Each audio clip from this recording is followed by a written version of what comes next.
haven't been fired for saying it, but I'll say it again. I would make up the report sometimes because A, the coach wouldn't come out at halftime, or it was too late, and I was like, I didn't want to screw up the report, so I was like, I'm just going to make this up. Because first of all, no coach is going to get mad if I say, hey, we need to stop hurting ourselves. We need to be better on third down. We need to stop turning the ball Pressure over. the quarterback. We need, yeah, exactly, and do a better job of getting off the field. Like, they're not going to correct me on that. Right. So I'm like, it's fine. I'll just make up the report. That is Charissa Thompson of Fox, also the host of Thursday Night Football on Prime, kind of the host of their panel of analysts. She was on the Pardon My Take podcast from Barstool. And has got a ton of reaction from those comments. As in her work as a sideline reporter, which she no longer does, it's not part of her job description at this point, saying that if the coach didn't come out in time, couldn't get an interview, she would just kind of wing it, make some stuff up with some generic quotes of what the coach said. This has created quite the uproar. 15 years in the making, Bick. Yeah, and there's a lot of elements in this story that I'm interested in hearing what you all have to think as well. Number one, I would say this.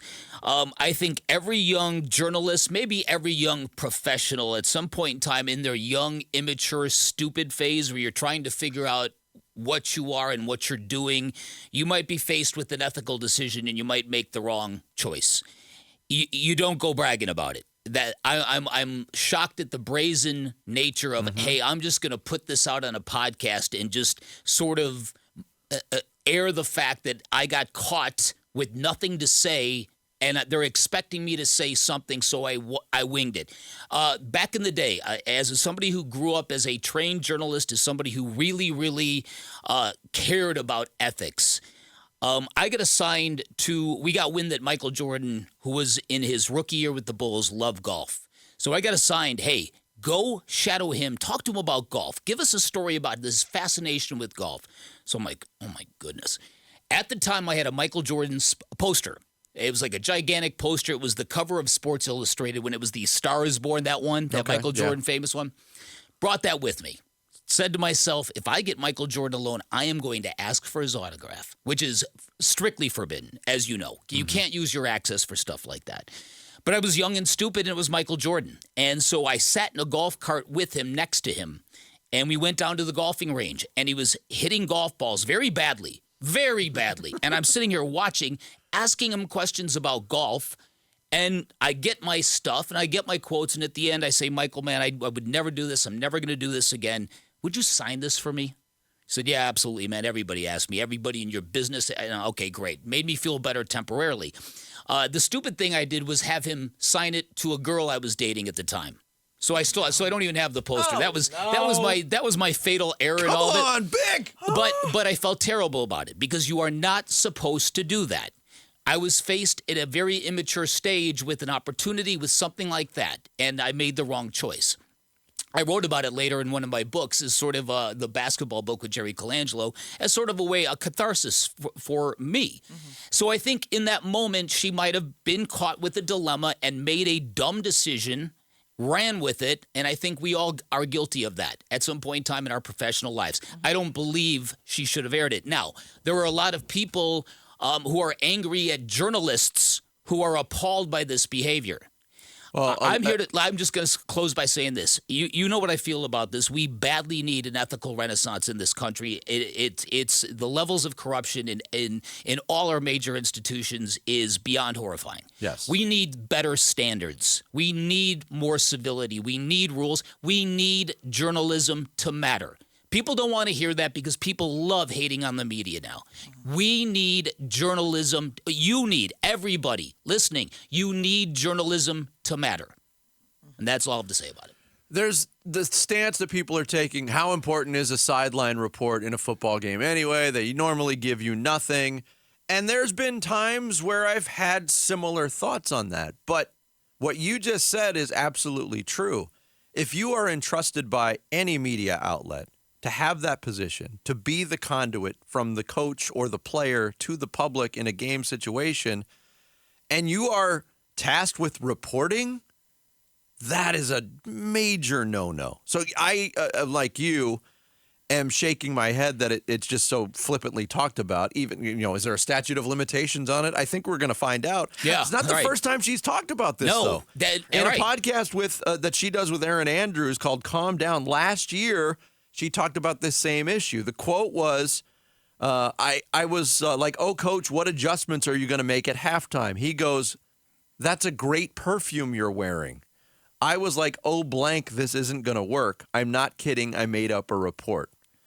Erin Andrews then responded with, I've done that too, for a coach that I didn't want to throw under the bus because he was telling me all the wrong stuff.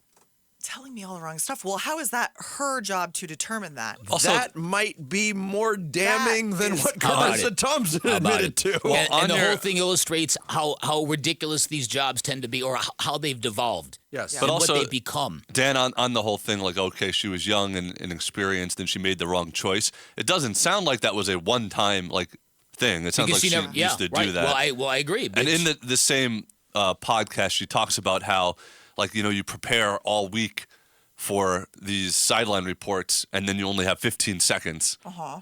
So, everything you prepared for, you have to sort of, try to get it in, whether or not. Oh, okay. I've done sideline reporting in the Yes. past. It's never been a primary part of my job, but I've done it enough to say with confidence, first, if they're about to go to you and you have literally nothing, you tell your producer that. You say, I don't have anything to add. And if the report really is, 15, 30, 45 seconds, your play-by-play and analyst can fill that easily. Absolutely. No problem. But then you get judged for not having anything. Yes. But is the viewer going to say, oh, we're not hearing a sideline report? Nobody's Right. ever said that. No. Right. The No. external judgment, they won't even notice that you're not there. Maybe your But your director or your bosses, producer that's will be what I'm mad. saying, right. Okay, but the second thing is you are supposed to show up so prepared that even if you don't get to talk with somebody, you have information on people's Right. backgrounds. Exactly. You're also observing. The true job of a sideline reporter is not to come in with canned stuff. You should have canned stuff just to be prepared, but you are the eyes and ears of the fan down on the field. You are seeing and hearing things that nobody else can see or hear. If you're paying attention. If you're paying attention. So she should have been observing and taking notes all throughout this game. By the point that you get to this halftime thing and this coach isn't giving you time for a hit or not giving you the right thing, I don't even know what that means. You should be able to draw on whatever you've already observed from the first half of the game and find a way to relate that to what needs to happen in the second half. I would have loved to have seen just the absolute 100% truth report. Yeah, Let's go down to the field to Charissa Thompson. Charissa, what did the coach tell you? Well, he told me I was wearing a great perfume. Back to you guys. Yeah. How fast do you think she'd be fired for that? And there's two levels of the outrage from the general journalists, people have to trust us. Yes. And this, that, and, and then specifically the female journalists who people already don't take us seriously, and now you're putting the stain on us. 100%. All these people who are doing the job correctly, ethically, doing what they've reaching the platform that they have worked so hard to get to, and now she just introduced doubt into every last person. Again, that's right. Job. You're exactly right. These reports allegedly 15 years ago, 2008. She doesn't do that job anymore. There's a lot of people that are out for blood, out for jobs. Is this a fireable offense in 2023 for Charissa Thompson? I don't think so. I think if she still was a sideline reporter, she Yes. probably would get fired from that job. But she's a Absolutely. studio host that has nothing to do with that anymore in a different company. Yeah. It's Well, so disappointing. and she even said on that podcast that I've said this openly before and wasn't fired for it, so I'm going to say it again. That's how she started the whole thing. Yeah. Brazen. Well, and the fact that right, exactly. Yeah. It's a mess, though. Come prepared. It is a mess.